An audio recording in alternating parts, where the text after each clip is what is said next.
and the maritime trade. Namaste, sir. Thank you, Professor Sharma.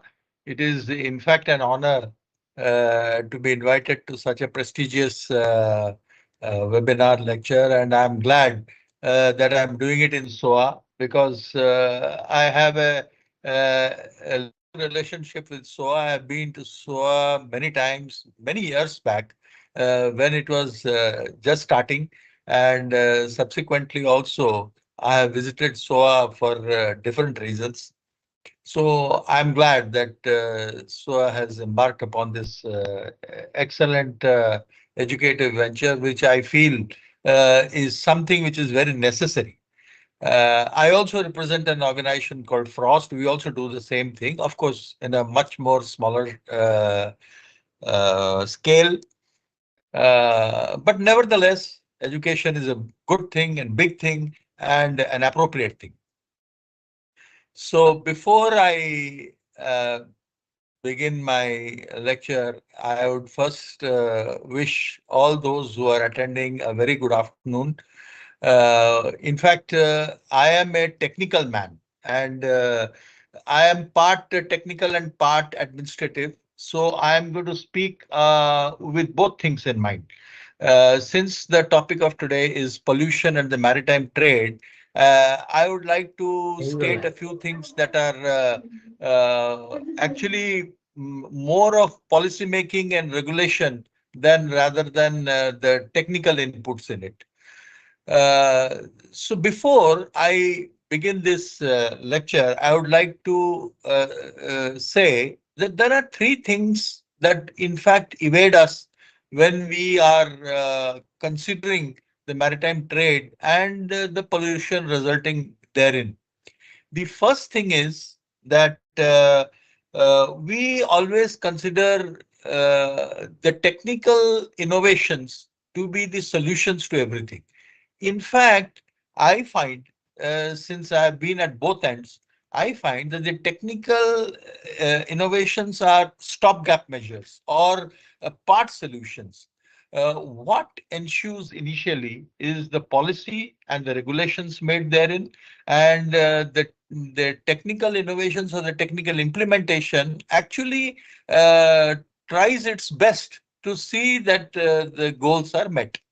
So we must keep in mind that the policy and the regulation are key. If it is not properly made, the technical intervention will actually go waste. Number two is we say that that shipping, there is a pollution from shipping. Actually, this maritime trade means a lot more. It also means ports, it also means industries, it also means logistics, it also means the people living around there, the city, the passage through which this trade goes, the type of cargo that is carried. There are many factors. In fact, there are the situation differs from place to place, from continent to continent, from countries to countries, from waters to waters. So it's very important to understand that the trade actually encompasses a much larger area than just ships and cargo and just the passage through which it goes. The third thing is most important. During my stint in the office, we used to say, if you want to stop anything from proceeding, talk about money. Money means the cost. The moment you talk about cost, everything comes to a stop. So obviously, when you want to do the implementation of any law, regulation, or any policy, and if the cost for implementation of such is much higher than what would be the tangible gains from there, then of course many things will come to a stop. So these three things must be kept in mind when we are talking about the general effect of the pollution and the maritime trade in general. However, I will lead you through a PowerPoint presentation in which I will give you some technical factors and correlating environmental and ecological factors, which actually are affected or created during the pollution, methods during the time the pollution takes place or the initiation of the pollution. And these actually factors are key to making the trade viable or controllable or implementable. So as we start, uh, we say this is the general definition of pollution. You know, GESAM is the UN group of experts. You have to listen to GESAM because GESAM is the one which defines pollution. And if it defines it in certain words and this thing, that is what will be your guidance for the rules and regulations that you have to make subsequently. Pollution, general term is pollution. Have you ever heard of pollution, contamination of the sea or contamination of these oceans or coastal areas? Generally, no, because there is a difference between pollution and contamination. And contamination is when there is a small input of a pollutant or contaminant into a generally pure area. Hence, GESAMP has made it clear that please do not bring in this word contamination into any of the regulations that you make in it, because then contamination does not invoke the type of uh, punishments or the type of legal interventions that is required. It's only pollution. So very important. You see, before we understand what type of where all pollution takes place, must remember one thing: what holds for the goose also holds for the gander. uh, we must understand that if there is something detrimental to India, nobody else in the peripheral state is really bothered. They are interested in a bit, but they are not really bothered. That because of this designation of the legal continental shelf, the exclusive economic zone, and the extended continent. In fact, what happens is we actually are interested in this area, just a minute, in this area, which is called the territorial sea over here, and then the exclusive economic zone. When we make the laws, we make it actually for this area. Suppose in India, we make it for this area and this area. We don't make it for the extended continental shelf here or the deep sea. We don't make that. So our pollution laws, our international laws are made in such a way that they protect the integrity of the state around which this pollution takes place. And hence, why? Because then the state takes up if they have a right to this place, then they take up the steps to combat it, do some intervention, abatement. All these things are, taken interest of by the state. If it is deep sea, then maybe the state may not be interested. So we must understand that the areas of interest are not exactly everywhere. It is only limited to our areas. Now, this may not be very clear. The types of water pollution, you may find this information anywhere, but generally this is surface water pollution, groundwater pollution, microbial pollution, pollution by bacteria, viruses, protozoa, and parasitic worms, oxygen depletion pollution. There are certain types of pollution which deplete the oxygen from the water, nutrients, excess nutrients. Like you see, if you take a small flowering plant, the pot, and you put extra nutrients over there, the plant would possibly die. So there are, great comparisons. So nutrient pollution, suspended matter pollution, which cuts off the sunlight, which cuts off the oxygen, And then there is chemicals, so much of chemicals being discharged into the rivers and the oceans. And thermal pollution, that is near power stations, nuclear power stations, thermal power stations, industries where a lot of hot water and a lot of warm circulation of water takes place. So this is and waste heat, we call it.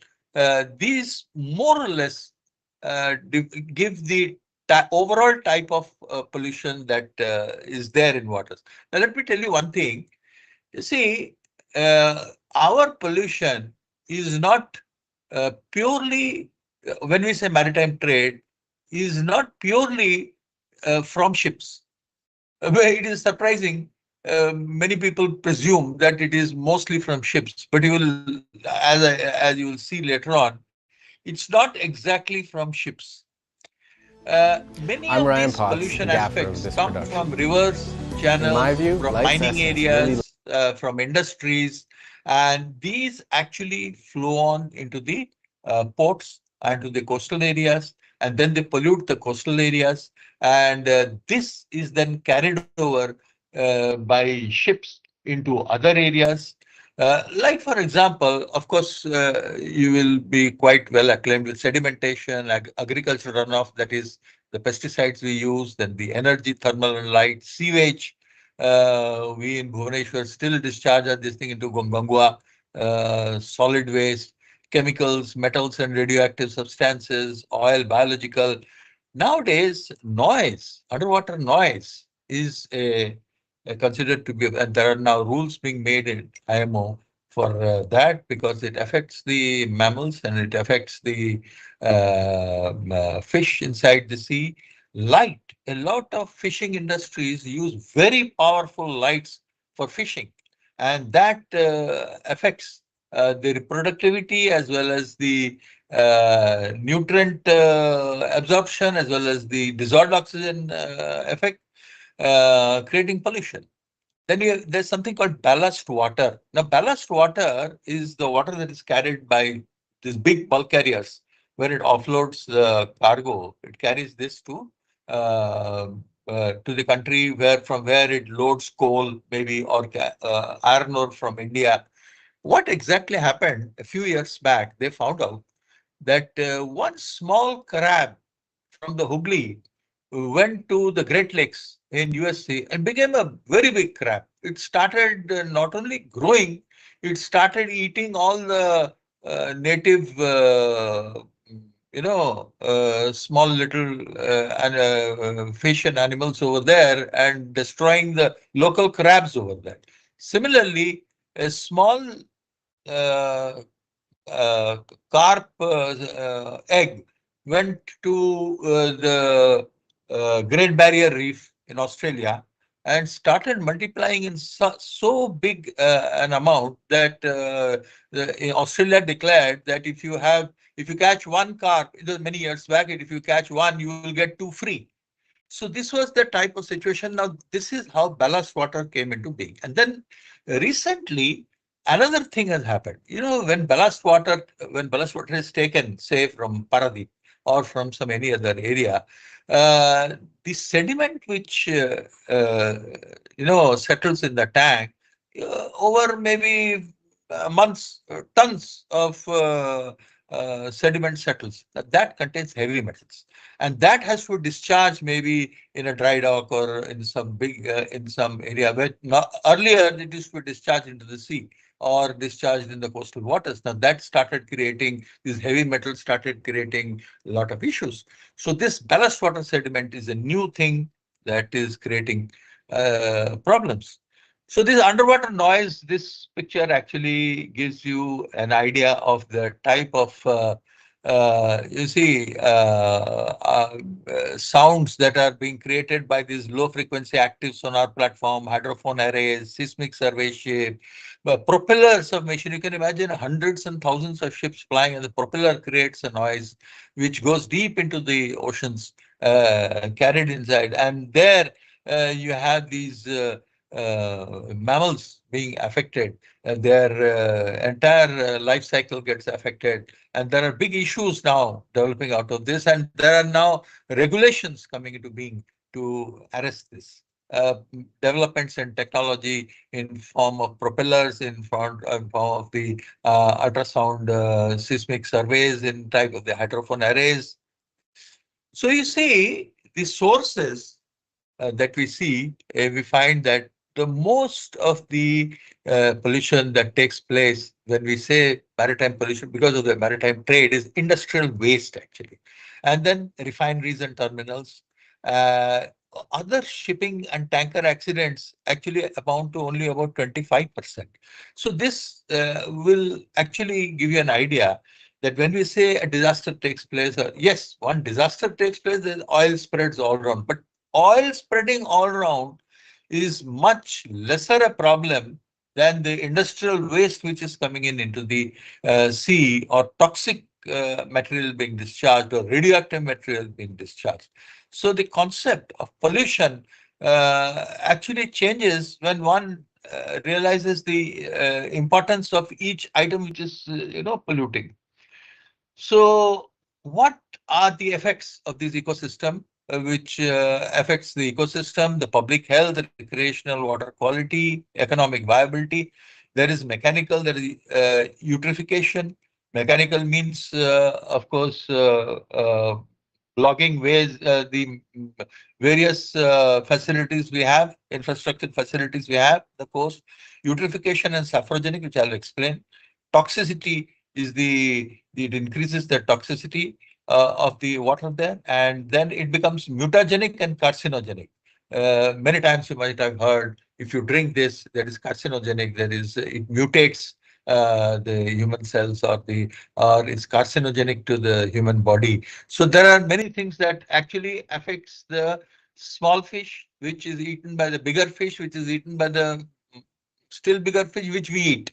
So, this entire, it's a cycle which causes, affects the health and, ecosystem health in big ways. Now, this is what eutrophication is. Eutrophication is when there is abundance of nutrients causing algae bloom. You might have heard recently there was a red tide in the North American coast. There are some tides, red tides, brown tides in the Australian coast. Sometimes on our Puri Sea Beach, you will find a tide of algae bloom coming and coming onto the sands and settling over there, and many of them have phosphorescent elements in it.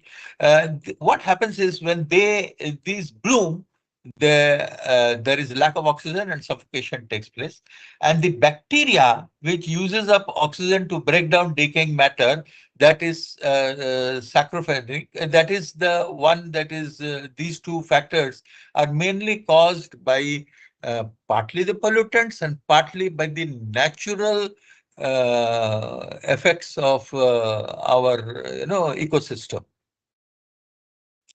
If you see the impacts of marine failure, this mutagenic, carcinogenic toxicity, and saprogenic, that is bacterial decay.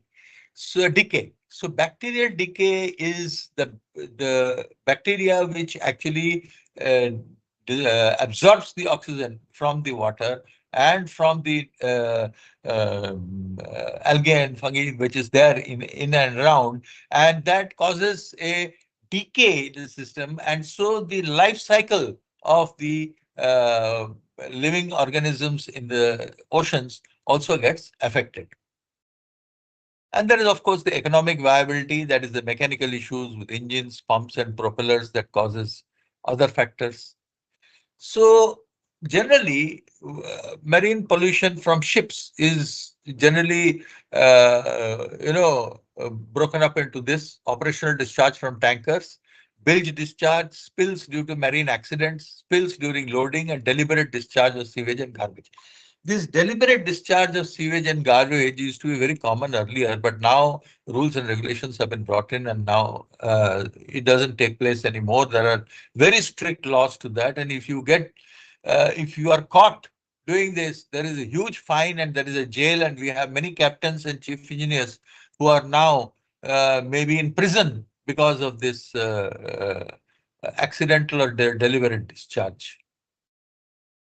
Oil pollution impacts, there are several impacts: impairment of marine life, plankton, etc., fixed vegetation in mangroves, seabirds. This is exactly the impacts. It's not just the effect, this is impact on the various factors which I was telling you, because of eutrophication, because of saccharifation, because of the oxygen derivation, because of toxicity, because of mutagenic this thing, all these living organisms which depend on the oceans get affected. Eutrophication specifically, as I explained, is it creates overproductivity, reduction in phytoplankton, which is very, very important for the growth in the ocean living organisms, growth of harmful algal blooms, reduction in dissolved oxygen. Again, a big factor. You can see the dead fish on the beaches, and anoxia and mass mortalities of marine organisms. So basically, overall, if I have to say, uh, this is pollution, it is caused by so and so reason, but I am drawing your attention here to the conservative type of pollution which takes place. It takes place from metals, which are heavy metals, and halogenated hydrocarbons, which are combination of halogens and hydrocarbons, and which pollute the water. And there are many examples of that. And heavy metals coming in from mining areas, from along the rivers. Some areas already have it in them, heavy metals, and ports are made over there without an idea that these heavy metals can go and pollute some other areas. So, uh, so the general impacts of marine pollution is that they impact on the living resources, hazards to human health, hindrance to marine activities, impairment of quality of seawater, reduction of amenities, loss of aesthetic beauty, because if a entire coast becomes covered with black oil, obviously, or with some toxic, so impacts on the sensitive habitats. There are certain areas in this world which are very sensitive to anything other than just the water which exists over there. Anything that comes in from outside, the habitat changes. Our habitat gets affected. There are many oceans, and these are marked by IMO, and we don't do shipping over there. We do shipping in a very, very limited manner over there, and there are many restrictions and many laws in those areas. In fact, part of our Andamans areas is one of those areas which I've already told you, and a small part in Gujarat is also, marked for that. These conservative pollutants, some metals are these heavy metals that persist within the environment. Non-conservative pollutants can transform or degrade into other compounds, but the rate of transformation depends upon the local regional this thing. So it is the conservative pollutant which actually creates the maximum damage over the longest period. And these heavy metals, mind you, we don't see them so often, but it comes in many ways by the ore being transmitted, by the sand which is there. For example, if you had to dig in thorium into your ballast and pass it on somewhere else, then of course you may find so many other elements which are heavy elements which may be there in that. So these are factors which actually come in unknown, undetected into the pollution. And then you have these lanthanides and actinides. See, these are at the lower end of the table, about 30 elements or so. And they are also very heavy pollutants. And they are mostly from natural sources or man-made sources. Man-made sources mean mining. If you do sea mining, open sea mining, you not only bring in the minerals, but you also rake up a lot of other polluting material. This is an atmospheric release, transport, and deposition process. Many of us think that actually the rain brings in a lot of fresh. Yes, it does, but also the industrial waste, the gases, the eruptions, the fires, the pollutants from various industries, they go over and have a wet disposition onto the sea, and there is a air water gas exchange which causes part of the pollutants to deposit there and part of the air being taken up on there and goes in as a cycle onto the land and then comes back into the oceans. This also is a factor for pollution at sea. Pollution in the coastal area specifically. You have something called thermal pollution nowadays. It was not thought of earlier, but nowadays, because of the thermal power plants, because of the industrial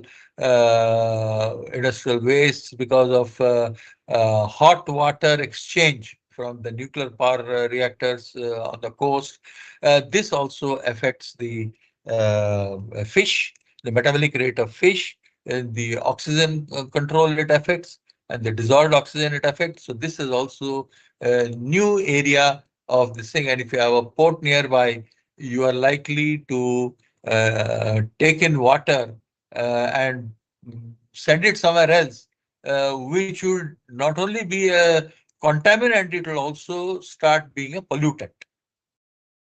So what is the solution to pollution? We reduce the input of toxic pollutants, treat sewage primary, ban dumping of waste, ban ocean dumping, protect sensitive areas, regulate coastal development. All this is done by laws, by progressive laws, which are amended from time to time, depending upon the inputs that come in. You see, shipping, especially the maritime trade, is more earlier, at least 10, 15, 20 years back, it was more accident based. That means the rules and laws are made because of the accidents that took place. Titanic is a classic example. There are many, many like this. Torrey Canyon, the oil dispersed is because of that. Nowadays, they do risk-based analysis, and the pollution control intervention is now on risk-based. And that's why the technology has also gone to the extent you have more sensors, you have more cleaning methods, you have more progressive technical methodology of doing it, you have no more processes doing it. So, the technology tries to catch up with the law, and the law again goes beyond falls back, and then again catches up with the accident or the risk that is expected. The Baltimore Bridge is one classic example. Some other day I will discuss this with you, or we may do it, discuss it during question hours. Noise pollution, sound, and is our key areas now. World Health Organization is now very particular about noise, and they say that on boat ships also 80 decibels is the maximum that is there in the accommodation. This thing, and even during turbochargers, near turbochargers or engines which may go up sometimes to 180 decibels, is now limited to 110 or 120 decibels. So mainly, the control is done by environmental management changes. You have these many environmental management systems, auditing, labeling, life cycle assessment, indicators. There are some environmental indicators now. These indexes are there all over the world. You can search for it in the net. You can search for it in so many other academic inputs. Environmental policies, which come in from the UN, nationally made eco balances. That means if you cannot prevent something, you might as well build up something to balance it, like you do for greenhouse gas emissions. You have carbon exchanges. Then you have environmental reporting and environmental charters. These are all in their own way. They are used to implement this pollution abatement and to control pollution. And of course, the solutions to pollutions are two main methods. That is correction and prevention. Correction is a difficult task. Nobody can actually assume 100% correction, but a lot of effort goes in. The laws and rules are made in such a way that you can put in some time and money and make it sustainable. The word is sustainable, so that the correction and prevention go hand in hand. And then the prevention, of course, technology that is and laws which actually uh, help in the prevention. But today, nowadays, all the states are, it's coastal states especially, are very, very sensitive about pollution in any way. So thank you, ladies and gentlemen. I think I've been well on time. I haven't practiced, but I think I'm well on time. So any questions, sir? Or Thank you, sir. maybe, Thank you yeah, very much. thank you. Thank you, sir.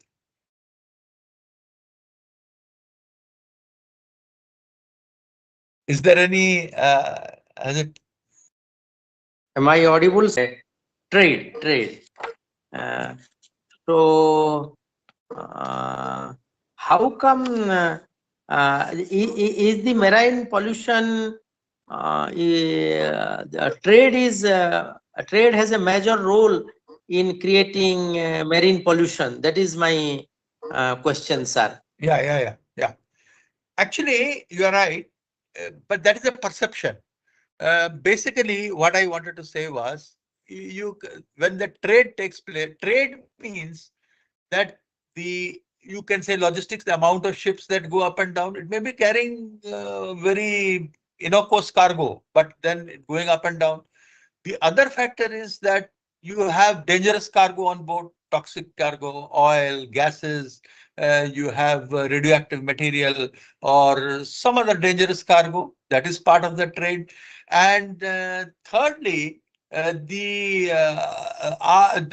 factor that one does the when puts in trade with areas which are industrially overgrown or are industrially, it develops because of the trade, of the maritime trade. That means you have an entire ecosystem which develops because of the trade. And with that ecosystem, you have a lot of other polluting materials which come in over there and get integrated into the trade. That means, as I told you, not the cargo itself. The cargo, if you're carrying bulk cargo, you are carrying, that is one aspect. But if you are carrying, since the ships are coming, it carries ballast water, it carries heavy metals, it carries pollutants in so many other ways, and it also brings in the same. So, in fact, I will not separate out that's the meaning of what I say, is that one must not separate out just the cargo.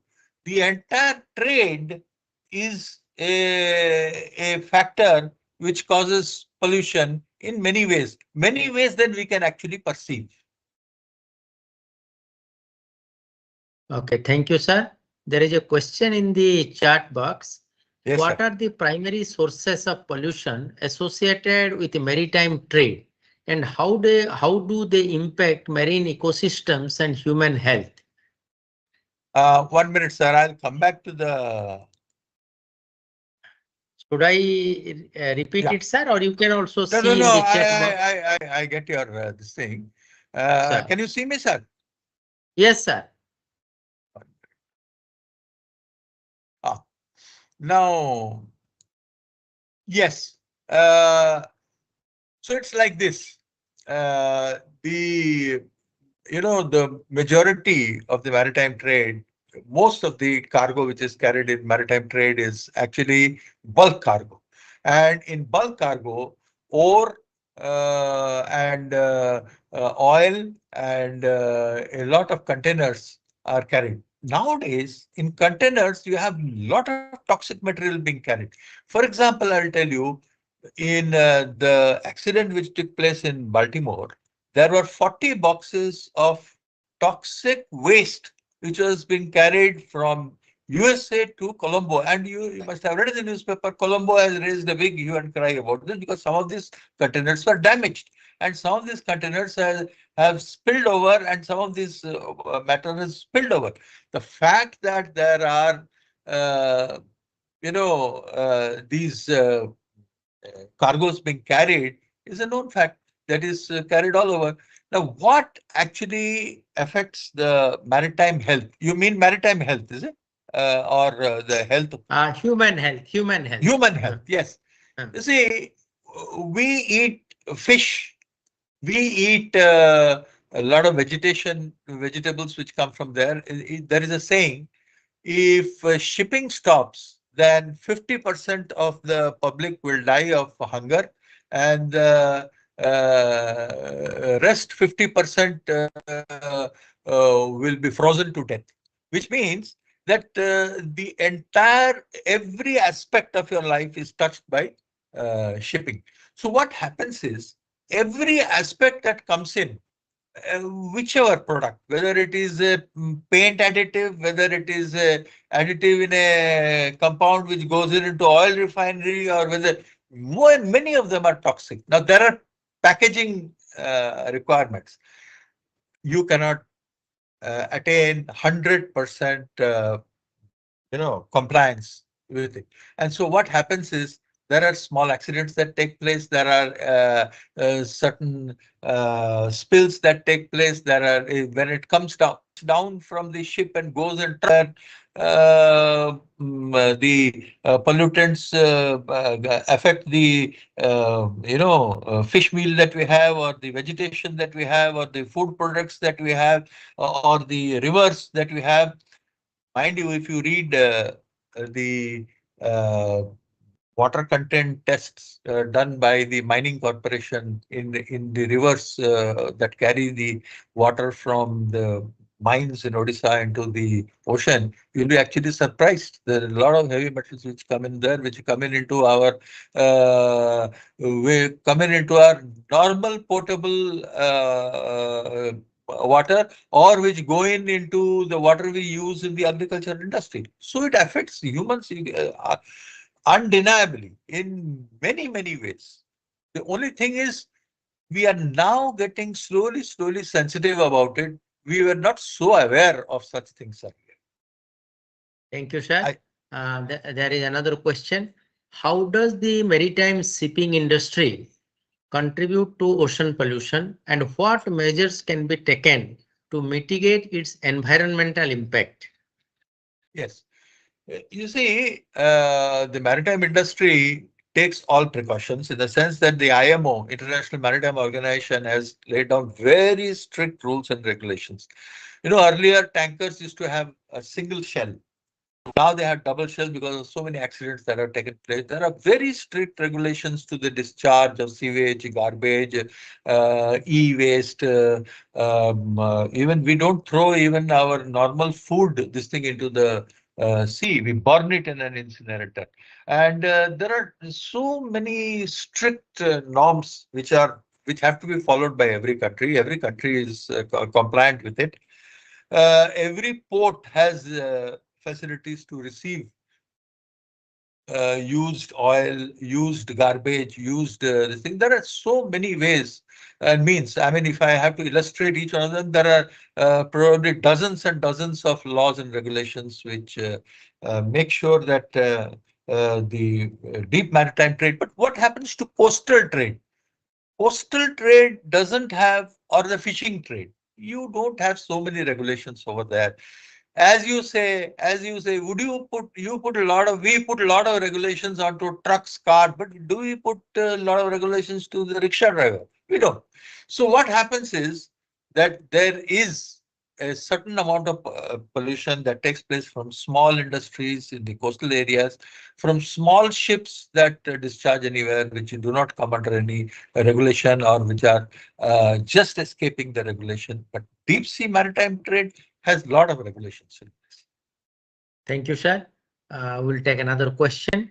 What role do stringent, I think your lecture has excited students, so they are into many questions. What role do stringent environmental policies play in fostering open trade regimes and creating markets for environmental goods, particularly in the context of renewable energies? Actually, this question has three parts to it. Sir. One is the three parts to it. If we take the aspect of renewable energy, for example, now the environmental aspect which GESAMP has laid down, which ILO, IMO, United Nations has now laid down, is that the compliance with respect to fuels being used on ships is becoming stricter and stricter, which means not even the normal diesel oil we use on ships will be just one example. It can be used on ships.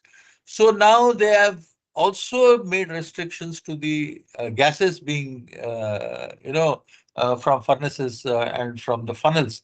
It's very strict, this thing, the nitrous oxide and the carbon dioxides and all these are controlled in any way.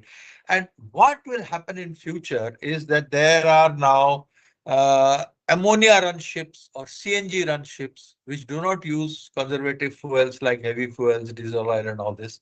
And there are some ships which are now run by liquid hydrogen in small green hydrogen in small coastal areas. And there are electrically powered ships which are being run.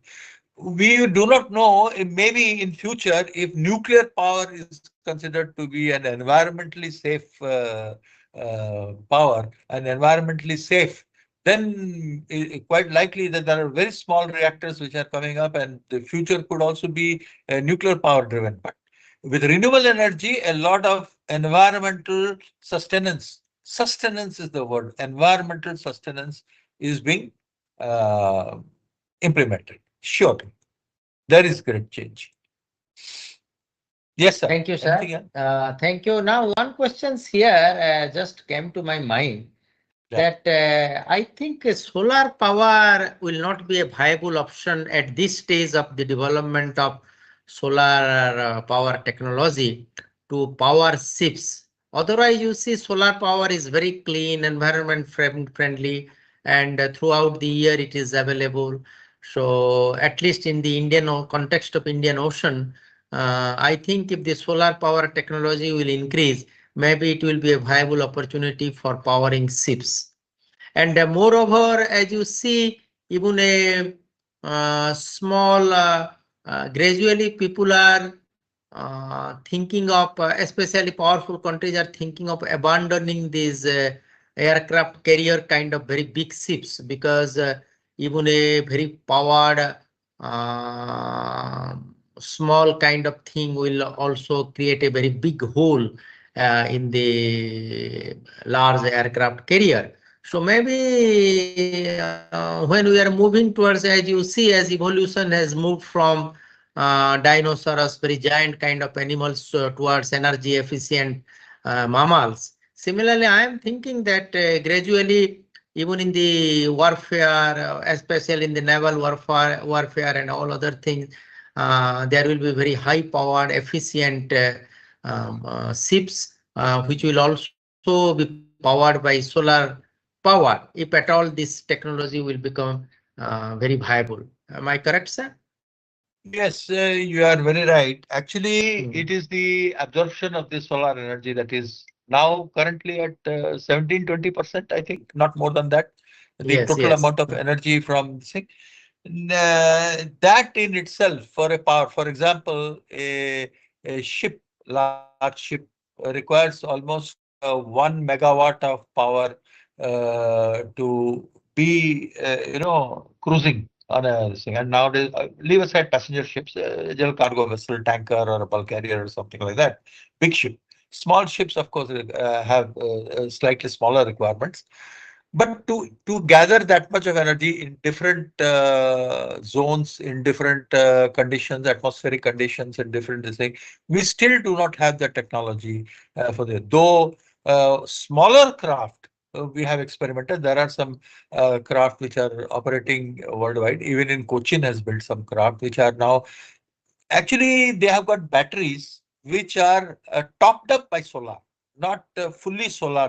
When they go to the shore, they are recharged, and during the passage, the solar energy tops it up. But as you said, if technology changes, if the absorption even now, earlier solar panels to now solar films have now come. Little bit of help is being taken by sales. Little bit of help is being taken by very highly sensitive current. There are many ways, but solar, yes, if technology goes to the level where the full, at least 60% of the solar can be absorbed, then surely it is a very, very good, at least for countries like us. Very big. Thank you, sir. Thank you, sir. We will take a last question. This is our international student from Kenya, Mr. Kinuthia. He has asked a question: how can one be actively engaged in marine conservation and pollution control? What existing bodies do you recommend? I think you have already talked about these things, but kindly highlight a few points for him, sir. Yeah. Marine conservation and this thing, see, marine, when you talk about conservation, there are many aspects of it. One of the key areas is marine biology. A lot of marine biology is taught in various areas when you talk about conservation. And yeah, Australia has a good this thing. In India also, marine biology and bioengineering is done in a big way. And there are many international organizations which I have given my article. You can possibly, when you look at the article, there are many international organizations which are engaged in this. There are many private bodies which are engaged in the same. One particular one which we were engaged in out of the many was in this ballast water. This thing we engaged National Institute of Oceanography.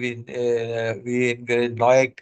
We engaged Antarctic Ocean in Goa, the Antarctic Ocean Research Organization in Goa, NIOT in Chennai, and there is we now.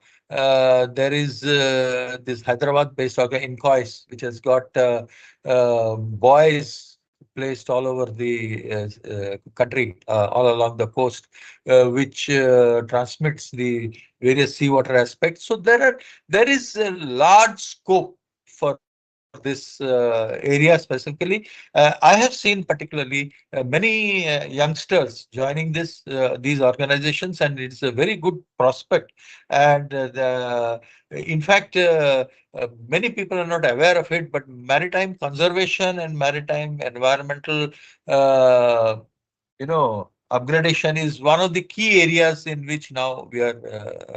The world is working, not only us. The United Nations is working in this area. Thank you, sir. Thank you. It has become a very illuminating interaction with you, and also from the number of questions that have been raised, it is very clear indicative of the impact your lecture has on the audience.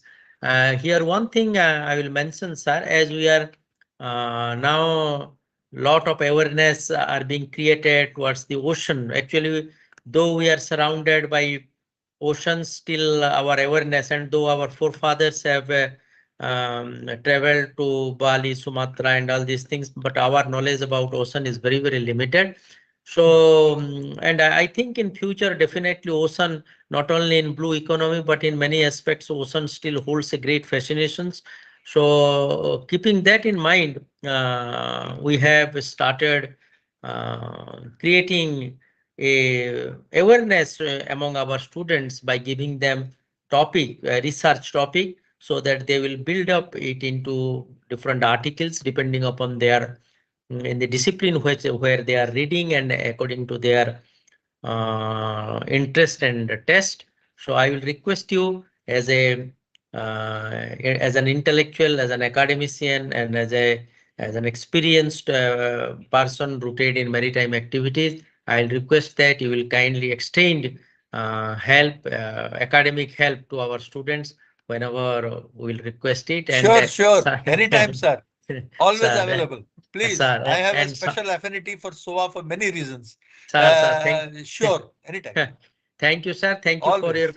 Thank you for your kind words. And very shortly, maybe in few days, we'll meet physically, and you will definitely motivate our students, sir. And with these words, once again, on behalf of the Outreach University, Outreach Cell and the university, we are so grateful to you, sir, for you spared your valuable time and interacted with our student. Thank you Thank you, very sir. much. Thank you. Thank you. Thank you, Grateful to sir. you, sir. Grateful. Thank you. Thank you. Thank you, sir. Thank you. The Thank meeting you. is over now. We shall talk separately. Yeah. Yes, sir. Yes, Yeah. sir. Okay. Thank you, sir. Okay. Thank you. Thank you. Thank you, sir.